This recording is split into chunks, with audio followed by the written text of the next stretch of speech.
Assalamualaikum warahmatullahi wabarakatuh. Bertemu lagi dengan saya Sartina, mahasiswa Pascasarjana MPDR UT UPBJ Pekanbaru.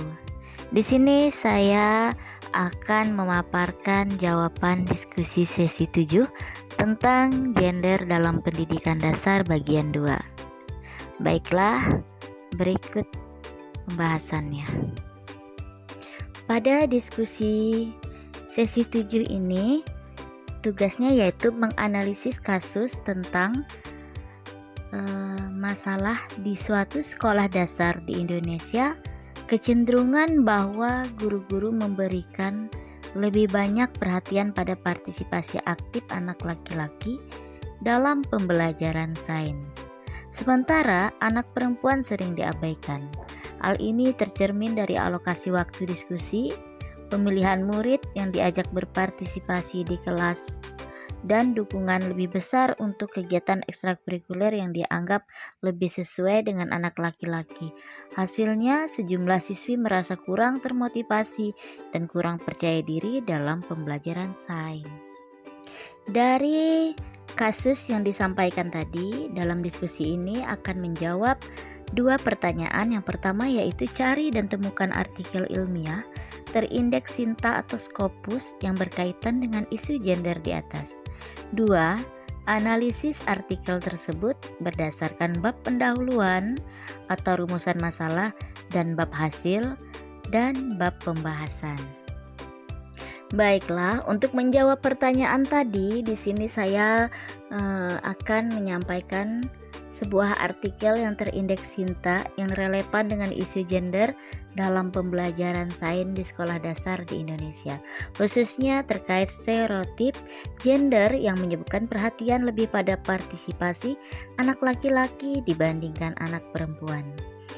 Skripsi oleh Evi Setiawati 2024 berjudul Hubungan Stereotip Gender Prestasi dengan Diri Siswa di SMA Negeri 1 Muara Jambi, yang mengungkapkan bagaimana stereotip gender mempengaruhi perilaku dan partisipasi siswa di sekolah.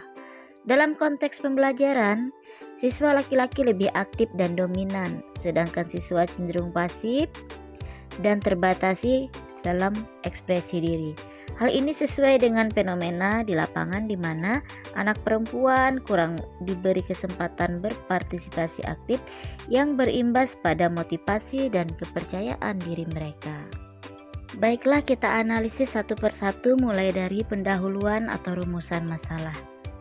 Kajian ini didasari oleh kondisi nyata di sekolah di mana stereotip gender masih kental mempengaruhi perilaku dan keterlibatan peserta didik, di mana siswa laki-laki cenderung menunjukkan sikap yang lebih aktif dan dominan, termasuk dalam hal pelanggaran dan gangguan saat belajar.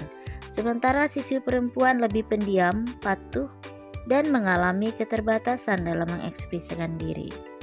Oleh karena itu, penelitian ini difokuskan untuk menguji bagaimana stereotip gender berhubungan dengan cara siswa menampilkan diri di lingkungan sekolah. Analisis yang kedua yaitu dari hasil dan pembahasan. Penelitian kuantitatif terdapat 262 siswa SMA Negeri 1 Muaro Jambi menemukan bahwa sebagian besar siswa mengadopsi stereotip gender dalam tingkat tinggi 78% dan memiliki persentase diri yang juga tinggi 74%.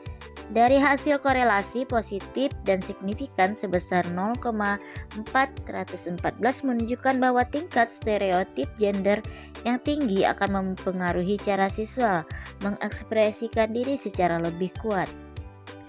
Dalam hal ini, anak laki-laki menunjukkan pola presentasi diri yang sesuai dengan stereotip aktif dan dominan. Sementara anak perempuan menunjukkan pola lebih pasif dan terbatas, yang berdampak pada kurangnya kesempatan mereka berpartisipasi aktif di kelas. Kondisi ini pada akhirnya mempengaruhi motivasi dan rasa percaya diri siswa dalam aktivitas pembelajaran. Nah, selanjutnya dari analisis tadi dapat kita lihat bahwasanya artikel oleh Evi Setiawati memberikan gambaran penting tentang dampak stereotip gender terhadap perilaku dan partisipasi siswa di sekolah. Dan ini sangat berpengaruh. Pendapat saya terhadap artikel ini adalah bahwa temuan tersebut sangat relevan dan menjadi bukti kuat bahwa stereotip gender masih sangat mempengaruhi proses pembelajaran di sekolah, khususnya dalam hal kesempatan dan kepercayaan diri siswa perempuan. Fenomena anak laki-laki yang lebih aktif dan dominan, sementara anak perempuan yang lebih pasif dan terbatasi dalam mengekspresikan diri, memang mencerminkan realitas sosial yang sudah mengakar. Hal ini bisa merugikan perkembangan potensi anak perempuan karena mereka kurang mendapat kesempatan yang sama dalam proses belajar dan pengembangan diri. Sikap dan pola pengasuhan guru, termasuk kurikulum juga, serta lingkungan sosial sekolah berperan besar dalam membentuk stereotip ini. Jadi semua aspek dalam pendidikan harus mendukung dalam pengembangan gender ini agar seimbang antara laki-laki dan perempuan. Oleh karena itu, artikel ini memberikan kontribusi penting sebagai panggilan bagi pendidik, pengelola sekolah, dan pembuat kebijakan agar lebih sadar dalam mengambil langkah nyata untuk mengurangi dampak stereotip gender, mengubah pola pengajaran yang lebih adil di kelas maupun lingkungan sekolah, dan memberikan ruang yang sama bagi anak perempuan untuk berpartisipasi aktif adalah kunci utama dalam menciptakan pendidikan yang inklusif dan mendukung kesetaraan gender. Misalnya contoh kecil di kelas. Tidak hanya anak laki-laki yang kita beri kesempatan untuk menjadi ketua kelas, itu salah satu contoh. Kemudian pada saat menjadi petugas upacara, kita harus adil juga. Semua siswa-siswi itu memiliki hak dan kesempatan yang sama untuk mengembangkan diri atau keterampilan yang ia miliki. Nah, itu salah satu contoh. Baiklah, di sini saya akan memaparkan sedikit pengalaman saya sebagai guru di SD Negeri 008 Batang Tumu. Saya melihat langsung bagaimana stereotip tentang peran laki-laki dan perempuan berpengaruh dalam proses belajar, terutama ini dalam pembelajaran IPA. Biasanya anak laki-laki lebih sering mendapat perhatian dan kesempatan untuk aktif di kelas. Misalnya saat berdiskusi atau berlatih, anak perempuan sering terlihat lebih pendiam dan jarang diajak berpartisipasi, sehingga mereka kurang percaya diri. Saya juga memperhatikan bahwa kegiatan ekstrakurikuler yang dianggap cocok untuk anak laki-laki seperti klub sains atau robotik lebih banyak diminati dan didukung. Hal ini membuat anak perempuan kurang mempunyai kesempatan yang sama untuk mengembangkan minat dan bakatnya di bidang sains. Nah, untuk mengatasi hal fenomena di lapangan seperti ini, saya berusaha memberikan waktu dan kesempatan yang sama pada anak laki-laki dan perempuan di kelas.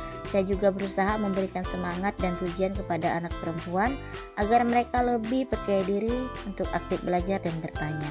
Selain itu, saya mengajak orang tua, tidak lupa ya, dan teman guru untuk sama-sama mendukung supaya stereotip seperti ini bisa dikurangi. Nah, pengalaman ini membuat saya yakin guru harus lebih peka terhadap masalah kesetaraan gender agar semua anak bisa belajar dengan baik dan merasa terkesan. Terutama anak perempuan lebih termotivasi dan percaya diri dalam pelajaran sains maupun pelajaran-pelajaran lain yang dilaksanakan. Baiklah, dari analisis yang dipaparkan tadi, pengalaman mengajar di SD 008 Batang Tumu memperkuat pemahaman bahwa stereotip gender masih menjadi tantangan utama dalam menciptakan pembelajaran yang adil dan inklusif di tingkat sekolah dasar. Oleh karena itu, guru juga perlu sadar akan bias ini dan terus berupaya melakukan intervensi pelajaran yang memberdayakan semua siswa, agar anak perempuan terutama dapat memiliki rasa percaya diri dan motivasi yang tinggi dalam pembelajaran sains maupun bidang lainnya. Pendidikan yang inklusif dan setara gender menjadi kunci untuk menciptakan generasi masa depan yang unggul dan berkeadilan. Demikian dari saya. Semoga bermanfaat. Assalamualaikum warahmatullahi wabarakatuh.